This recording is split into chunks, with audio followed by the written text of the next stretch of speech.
Good morning, Rutgers. I'm your weather watcher, Gerson Del Orbe, here with your Wednesday, April 9th morning forecast.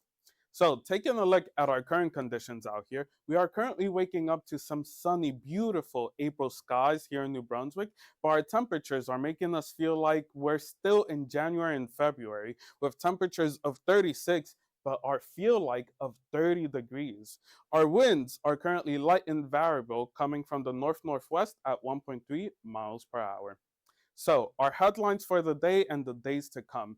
Currently, our sunny conditions will persist all throughout today, but as we head into Friday and later this week, we can expect some heavy rain to pass through our area. But keep an eye out for next week because as we start our Monday and Tuesday, we can expect some warmer temperatures to come through our state. Our current temps here in South Jersey are currently ranging from 38 in Pemberton and Medford to 43 in Bridgeton and 41 in Cape May.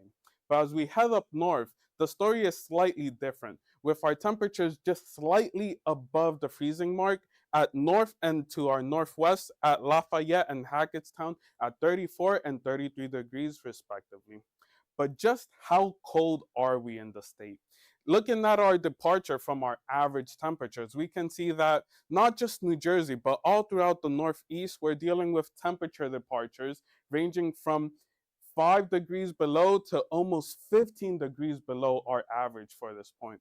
But will it improve? For our future cast, we can see it might not improve. It might just even get worse. It isn't until Saturday here that we might see a slight warm up, bringing our temperatures back to normal.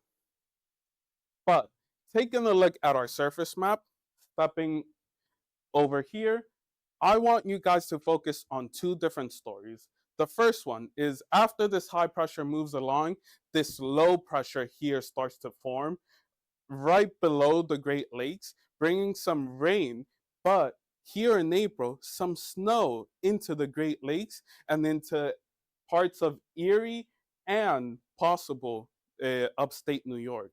But as that low pressure moves on, take a look at this cold front right here. This cold front serves as a lifting mechanism for some possible severe storms. So taking a look at this low pressure over here, this low pressure forms right behind this cold front, allowing for some severe thunderstorms and some severe rain to possibly pop up along Kentucky, Tennessee, and parts of Alabama and Mississippi. But on the other hand, taking a look, going back to our original story, we can see that currently with this low pressure moving into our area, there's some snow possibility into the interior northeast. But as we head into Friday, both those stories dissipate with rain returning back to some light and variable rain into the south and the low pressure dissipating up into our northeast. Taking a look at that SPC outlook, we can see, just as I mentioned, there's a slight thunderstorm risk into Tennessee and parts of northern Mississippi and Alabama to take a look out for.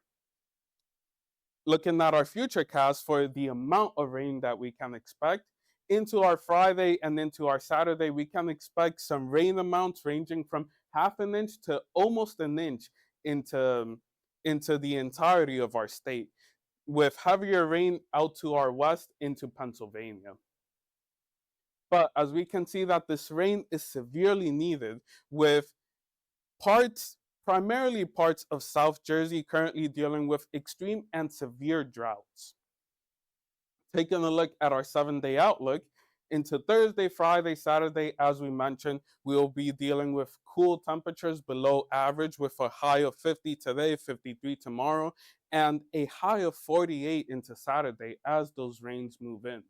But as we head into next week, into Sunday, continuing with our low temperatures of a high of 45, but those temperatures start to increase with a high of 57, high of 68, and a high of 69 finally into Wednesday.